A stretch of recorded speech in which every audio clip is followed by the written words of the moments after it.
2024 saw a pretty big upset in terms of the streamer awards, which was mostly due to this guy becoming Speedrunner of the Year, a title that he's gonna hold for the rest of 2025, even though most people felt like Green Squeegee deserved it more. And to be fair, these people have their reasons, but some people were taking it as far as to say that Squeaks wasn't even a speedrunner. Squeaks isn't even a speedrunner. Squeegee is the most talented speedrunner we've ever seen. I wanted to find out for myself if this was true and see just how easy it was to play Super Mario 64 and see if Squeaks really even had any skill to begin with. So I locked myself in my room and I played Super Mario 64 for 24 hours. My 24 hours of training started off very academically, with the first 45 minutes or so dedicated purely to watching Squeaks' tutorial and taking notes. I felt like it was only fitting that I learned how to play the game from Squeaks since he was the one I was trying to replicate in this video. But even after 45 minutes of note-taking, I still barely understood the route and felt like the only way I could really figure it out was booting up the game and getting a feel for it. And at this point, I realized that I had no idea what I was getting myself into. Press A to jump and B to attack. Yeah, I had to pull up the controls to... I don't even know what the controls are yet. Alright, my controller's not set up properly. The button to move the camera and the button to walk around are the same. Hold on. So after fixing my controls, I decided to move forward and go for Lakitu skip right out of the gate, which in hindsight is crazy. So obviously I missed it, but regardless, I moved inside and was continuing to set high expectations for myself.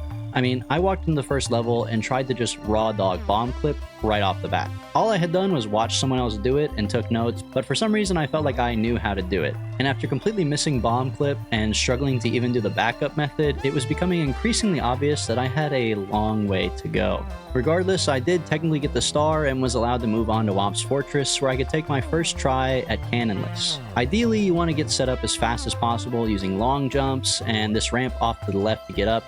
But again, I just have no idea what I'm doing at this point, and I struggled to even climb the tree. I'm not joking. Obviously now I know you can just climb and jump off the tree, but at the time I thought it was more complicated, like a backflip or a side flip, and I just got completely stuck.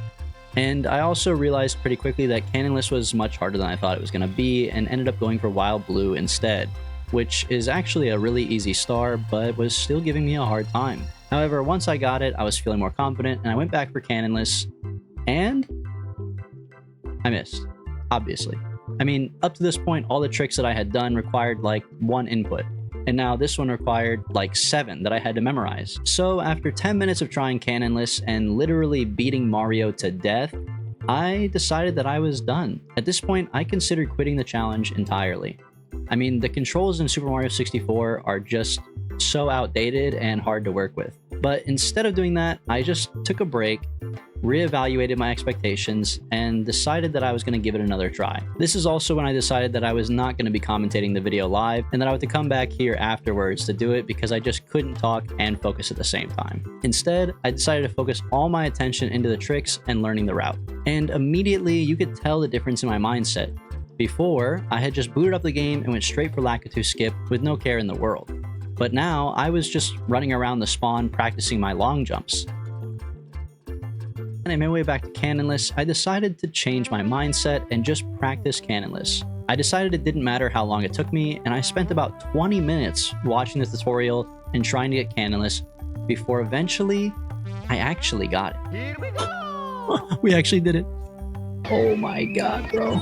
Okay, save that. Was I recording? Oh my god. And this made me super excited because for me, I kind of feel like cannonless is one of the most iconic tricks in Super Mario 64. I don't even know the names of the levels in this game, or really any of the other moves, but I know that everyone watching this knows what cannonless is because it's what every player has to go through. Not only that, but it also meant I was free from this trick and I could move on to something else since every run basically hinged on you getting cannonless. I did spend some more time practicing my movement up to the fortress, and eventually I got my first ever King Womp kill. After that, you have to immediately go back in, climb the fortress again, and then climb the tower that comes out of the top to get another star. This trick is pretty simple with a side flip to get up, a side flip to get up, and another side flip to get up, but I was still struggling. I don't know if it was just me or the camera, but I honestly never really got that great at this star. After that, the last star in Womp's Fortress is the Owl Star, which really was showing my lack of experience in the game again, because I had no idea that you could control the owl. I just grabbed onto his ankles and held on for dear life, and he flew me in a straight line before I realized I could actually control him. Only to then find out just how difficult it was to actually drop down underneath of him because the weird isometric camera makes it pretty hard to see what's going on. Otherwise, it really isn't that hard of a star. I just didn't really have a feel for what I was doing yet and had to get it on my second try. After Womp's Fortress, I entered Cool Mountain, where I began to learn about our little penguin friend and the Great Seppuku Star, also known as the Suicide Star to me. Now, I don't know why I chose to go for the Suicide Star first. I think I just didn't know the route, but I actually nailed it first try, which probably seems like a great thing, but it was actually a bad thing for me mentally because I thought this trick was way easier than it actually was, and I took like 0 notes on how I even did it. So it meant I ended up struggling a lot more later on, and I struggled a lot with the shortcut jump off the wall and ended up having to go for the star the normal way the first couple times, which is honestly harder than the shortcut. After that, I had another wonderful reminder that I did not know what I was doing because when you go to grab the penguin, you have to slide, which is not that complicated, but up to this point was something I hadn't even had to do yet. I had no idea what I was doing and I had never slid across anything, much less a giant ravine that you die if you fall off of. Fuck you. God damn it, man. And now it's very easy, you just navigate Mario. I love how he says it's so easy. After dying many times, I figured out my own weird way of jumping that really wasn't that good, but got me across so I could move on. Really, this trick is just about getting a feel for sliding with the penguin, and later on I got it down pretty easy, but it still wasn't always great. This was also the point where I started implementing save states because I was just dying too much on the Penguin Star and realized I was probably going to game over pretty soon if I didn't start using save states. Either that or hit every trick remaining first try, which wasn't going to happen. But at least it meant that we were on to Bowser 1. Now, normally at this point, other speedrunners would click this little button and spawn a bunch of red coins that they can go pick up and use to get an additional star. But this required footwork far beyond my comprehension and seemed best that I just tried to survive the level in the first place. I went through it very slowly with the easiest camera angles, and by now it wasn't looking much like a speedrun at all, but I promise it gets better. Anyway, we climb the stairs and head into my first ever boss fight in Super Mario 64. A fight that's honestly pretty easy once you know how to do it, but similar to sliding with the penguin, throwing Bowser is an acquired skill that you just don't know off the bat. Especially if you don't know that you can change the camera while holding him, which meant that I ended up just throwing him around blindly, hoping that he would hit a bomb. Aside from that, the fight's not that hard, but what's much harder is the level that comes after it. I'm referring to SSL. A lot of the tricks in 16 star are pretty beginner friendly, especially when they're augmented like the ones I've been doing here, but that doesn't mean that they're all easy.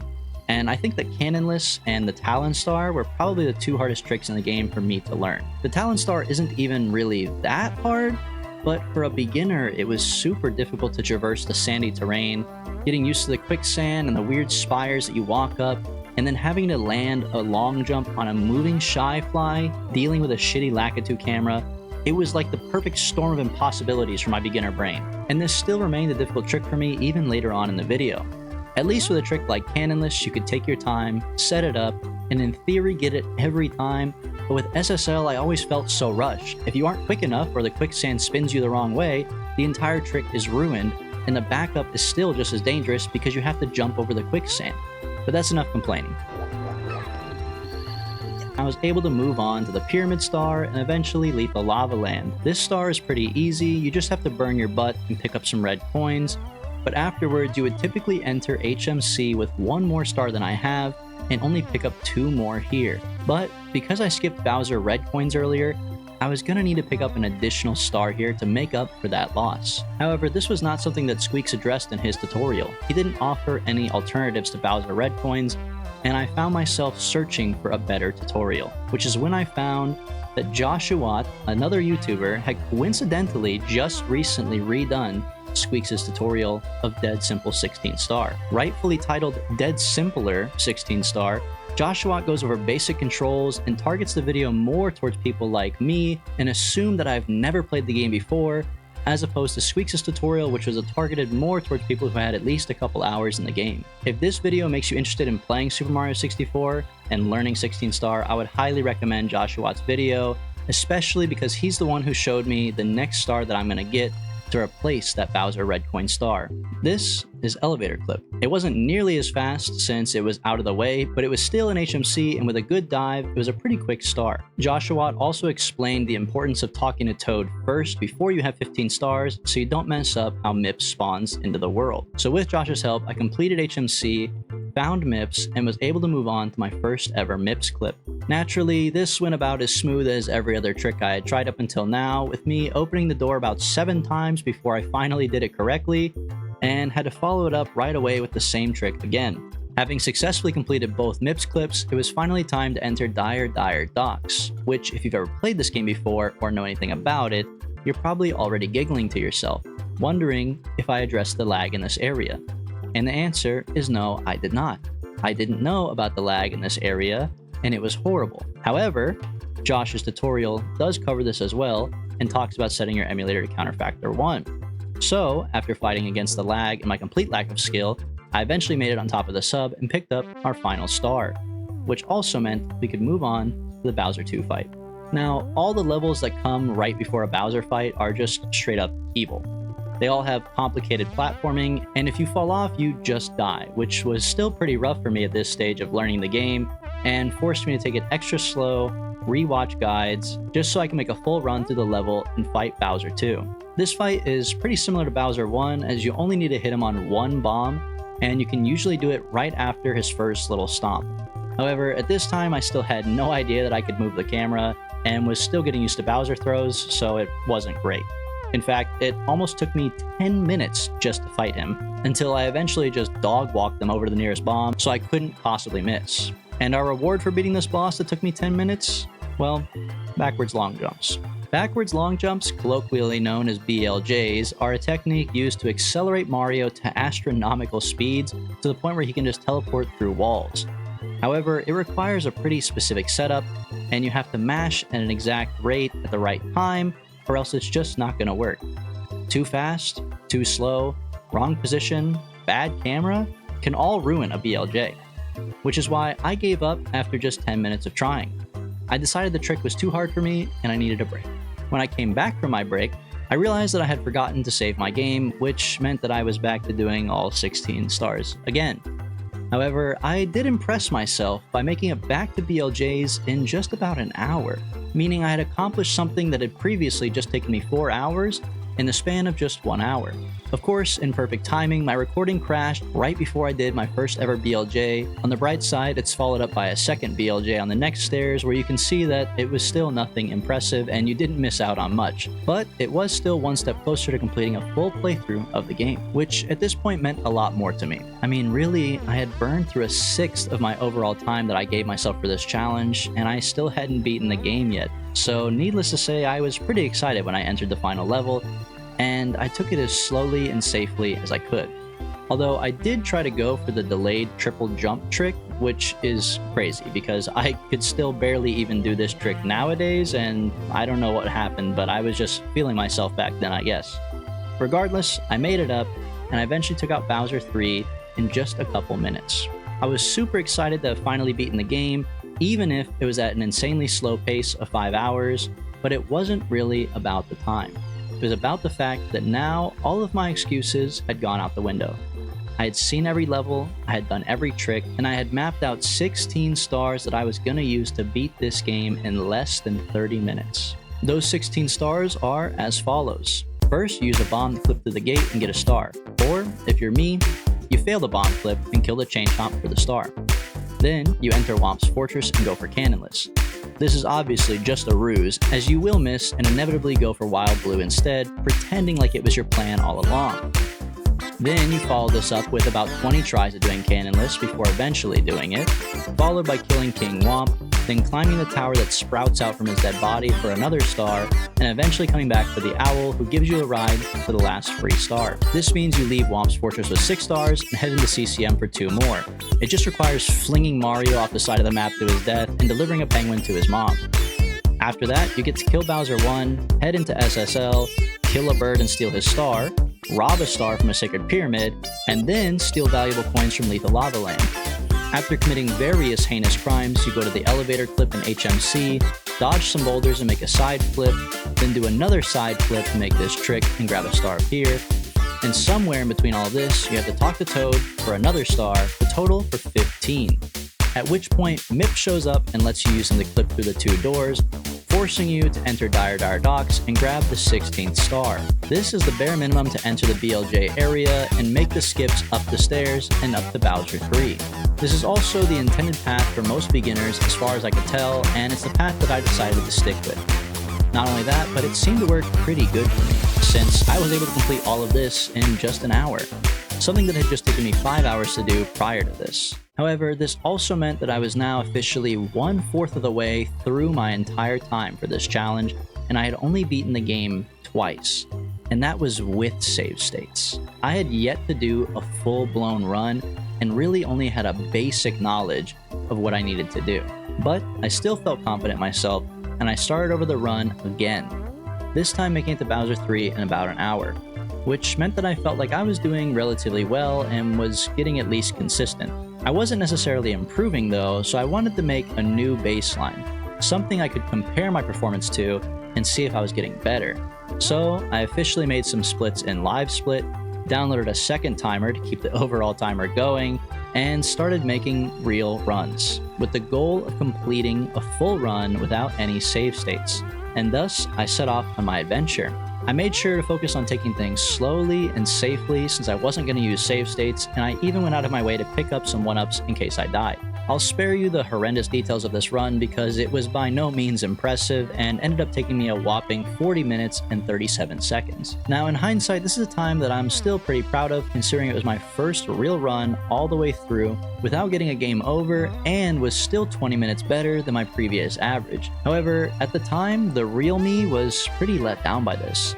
All I saw was how far away I still was from a 17-minute time or even a 20-minute time, especially since I had already taken up 8 hours of my challenge time. Basically, it had taken me a single workday just to learn the game and make one full speed run. But if I wanted to get better, I was going to have to start taking things more seriously. Before, if I missed Lakitu Skip, I would have just moved on. But now, I took it as an opportunity to improve my skills. I made a save state and attempted Lakitu Skip at least 10 times before moving on. And the same thing was true for Clippy, which I decided to grind over and over and over again. Eventually, I hit my first Clippy, and then practiced it for another 20 minutes, hitting Clippy after Clippy. Afterwards, I moved on to Cannonless, which, as I mentioned earlier, isn't necessarily a difficult trick, it just requires a lot of setup. And it's very exact, which can make it feel a little random at times. Pulling it off consistently, especially under the pressure of a run, is what makes it the most difficult. Otherwise, you just have to follow a bunch of steps and set up Mario to perfectly ledge grab this invisible wall and clip into a star. I also took this time just to practice my basic movement and practice my Bowser 1 for about 15 minutes before moving on to SSL, which still housed one of the hardest tricks in the run, in my opinion, for beginners, the Talon Star. Even with tutorials and explanations, there was just a certain sort of feel and timing that I had to understand to block the star that was just difficult for me to pick up in the beginning. The smooth, fluid movement to maintain your speed and make it the shy fly and get to the bird was just always going wrong for me. The bird was always gone, or I missed the jump, or I couldn't handle the weird camera. But eventually, after a lot of practice and memorization, I did get better at it, just not in this run yet. So after 20 minutes of trying, I gave up and moved on to Leaf Lava Land and eventually HMC, where I was getting better at Elevator Skip, which was probably one of my favorite tricks in the run personally because I felt like it was so easy to learn and pull off consistently, but still looked really cool and game-breaking. All you have to do is jump off the elevator and touch this stain on the wall and you'll almost make it every single time. I also practiced some more MIPS clips and Dire Docks, but more importantly, I practiced my BLJs. I was starting to finally get the hang of this trick and was starting to see some of the mistakes that could be made, like getting stuck in this pillar or getting warped into Wet World or whatever this place is called. I also got better at the head tilts and leaning into the BLJs, which is a very important part of it. So with BLJs down, I beat the game once again for like the 4th time now, but this time it had taken me 2 full hours to get through, which was double what I had been taking on average, and that was because I was genuinely trying on every trick. However, I would be lying if I said that this didn't feel very slow and motivated me to try and get an even lower time. So I went back in and started using my splits again. Admittedly, this didn't start off too well, and I actually failed cannonless so many times that I ended up killing Mario, and I decided to take a break. I was pretty upset at myself because I felt like I hadn't learned anything, even though I had done all this practicing. But I realized that this is because I had refused to warm up after taking a break. I just jumped in and expected to perform, which was unrealistic. So from then on, I decided to work in warm-ups in between PB attempts, and I headed back in for another PB. On this run, I managed to actually get Clippy, which was pretty impressive for me. However, I did throw it away immediately and lost the time, but I recovered okay. More importantly, this was followed up by a first try cannonless, which was insane to me. Oh, cannonless first try?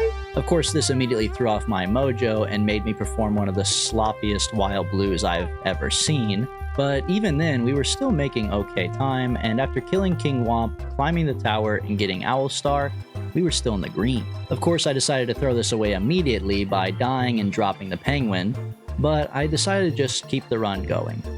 I died on the Suicide Star, but I made the shortcut jump on my second try and was finally doing okay on time. However, this also meant that my nerves were starting to get to me, and I was fumbling my way around the castle, just losing time for no reason. I managed to stay alive in the Bowser 1 level, and also happened to kill Bowser in just 2 throws, setting me up with a gold split heading into SSL. And I know what you're thinking. Obviously, he's going to throw it away because it's the hardest trick in the run. But I have a secret up my sleeve. Yes! Yes! Long jump. Grab the bitch. Yo! That's the secret to a good speedrunner. You have to become Mario and grunt your way through the game. Meaning that I left SSL with gold splits heading into Lava Land and into HMC. Now, admittedly, I made my fair share of mistakes in HMC, dying to the hole in the middle and forgetting how to grab a star for some reason, but I was still making good time and just had to do a couple MIPS clips. I fumbled my way up to Bowser 2, died immediately, and then made it up by throwing him into a nearby bomb. This time I completed my BLJs way quicker and was up almost 5 whole minutes heading into Bowser 3, which I really should have just taken the opportunity to secure a nice new PB, but all I could hear in my head was my coaches Joshua and Squeaks egging me on. If I see any new runners going for this ring around the rosy business, I'm pissed, okay? I really agree with Squeaks here, and I think everyone should go for the triple jump here. Fuck you, Squeaks. Realistically, this trick isn't that difficult, but it was all in good fun though. If it weren't for these two, I wouldn't be making this video in the first place, and I wouldn't even know how to speedrun the game. So I ended up finishing with a solid Bowser 3, and came just 30 seconds shy of a sub 30-minute run. Now this was not great by any means, but it was still 10 minutes faster than what we had, and was finally approaching speedrun range, which was perfect timing because we were about halfway through the challenge and things were looking up as I almost hit a sub 30 run right after that with gold splits 2 minutes ahead of my time, but I threw it away in HMC again for some reason. This was a nice reminder that not every run could be a banger, and I couldn't just expect to shave off 10 minutes every time I booted up the game. So it was back to the drawing board. I decided to just focus on improving my movement, my tricks, and everything else. In fact, I spent 3 hours straight just putting my pride to the side and accepting the grind. No splits, no timing it, just me and the open road of Mario.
This took me all the way to the 17th hour, where I finally realized my time was running out and I would need to put down some better times if I wanted to stay in the race. Unfortunately, this kind of backfired, and the pressure was just making me feel worse, not motivating. I felt like every time I started live split and the numbers were going, I would just get in my head and picture myself missing a jump or falling, which also forced me into frustration-motivated training sessions.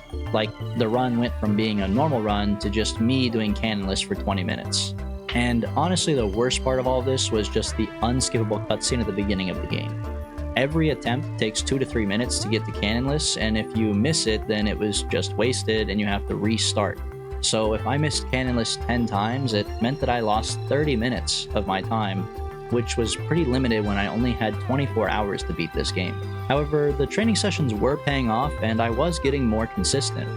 Even if my splits weren't that great, they were still keeping about the same amount of time off and not turning in the massive minute or 2-minute gaps that I was experiencing before. For example, even though this run looks absolutely terrible and was literally minutes behind my PB, I decided to just keep going with it. I almost wanted to see just how bad I could do, but to my surprise, the time difference kept getting made up. My BLJs were a full minute faster, and there was starting to be a chance that I could beat my time.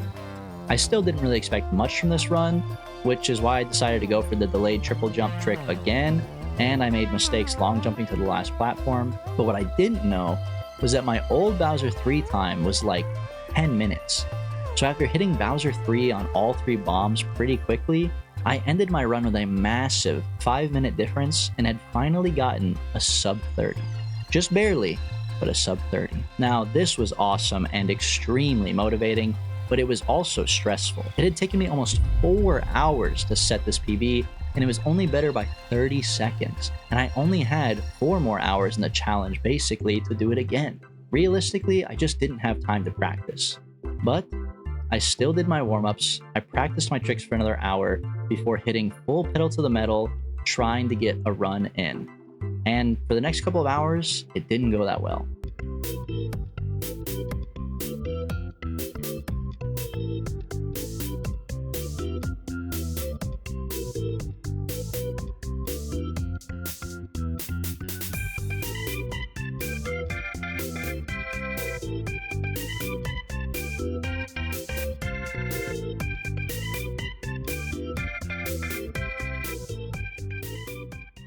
All I could see was the big green timer slowly approaching 23 hours, and I knew I only had a couple more tries. Was I really gonna end this challenge with a 29-minute run? I was hoping not, so I decided to just commit to my next run. Even if it was bad, I knew I could make it better than 29 minutes. So I decided I wouldn't even go for Lakitu skip. I just focused on good times and clean movement. I didn't have an extra hour or 2 to learn it, and I couldn't waste time falling in the water. I did try to go for bomb clip, but unfortunately I still failed it, even though I hit it every time in training. I even failed to climb the ramp properly for cannonless, and the pressure was really getting to me, and I was kind of losing my cool internally, which I think my cat could feel, because he came over and sat in my lap and kept me company, and I instantly hit cannonless. So after seeing a gold split and having my cat with me, I was no longer feeling bad about myself, and instead was thinking about the logistics of trying to mash with him on my lap. But the hardest part wasn't over. I still had to do CCM and SSL, and of course I fell off the map trying to do the CCM star. I did manage to kill Bowser pretty quickly and was bringing my time back to something respectable, but once again it had gotten in my head and I messed up the talent star. I mean, at this point I know it's just nerves, but there's nothing you can do besides accept it. I had to leave SSL a full minute behind, and I was feeling pretty distraught. I was contemplating if I should just throw the run away, but what if I ran out of time? What if I ended the challenge with a bad run? So I decided to keep it, but only if I made this wall kick in HMC, because I was kind of struggling with this trick. Thankfully, I hit Mip's clip first try, threw Bowser 2 into the first bomb I could find, and was finally pulling this run out of the rut that I had left it in earlier. I messed up my BLJs and got stuck in the pillar, but instead of panic, I just walked out, redid my BLJs, got up both the sets of stairs, and moved on to Bowser 3. I chose not to take the squeak skip, and I did not do the delayed triple jump. But I did manage to hit Bowser into the first 2 bombs, dropped him a couple times, and finally got him into the last bomb. meaning that I was able to clock in a final time of 24:39, which was 5 minutes faster than my previous PB and 2 minutes better than my sum of best. Now, I know some of you are looking at 24:39 and saying that's not an impressive time. Okay, first of all, I know half of you have never even played the game, so settle down. I also did this in the span of 24 hours. But you're right, a 24-minute time isn't that great and would place me like number 3,000 in the world out of 4,000 runners on the emulator. But in comparison to YouTubers like Northern Lion who had played this game for months, I was still closing in on their time, and the reality is that you and me are still minutes off from Squeaks, if not tens of minutes off from Green Squeegee. Really, the point is that anybody could do this, and if I could pick it up in 24 hours, so could you. I had a lot of fun doing this challenge. If you guys have any other games you think I should try to learn how to speedrun, let me know in the comments. But for now, I hope you enjoyed the video and have a great day.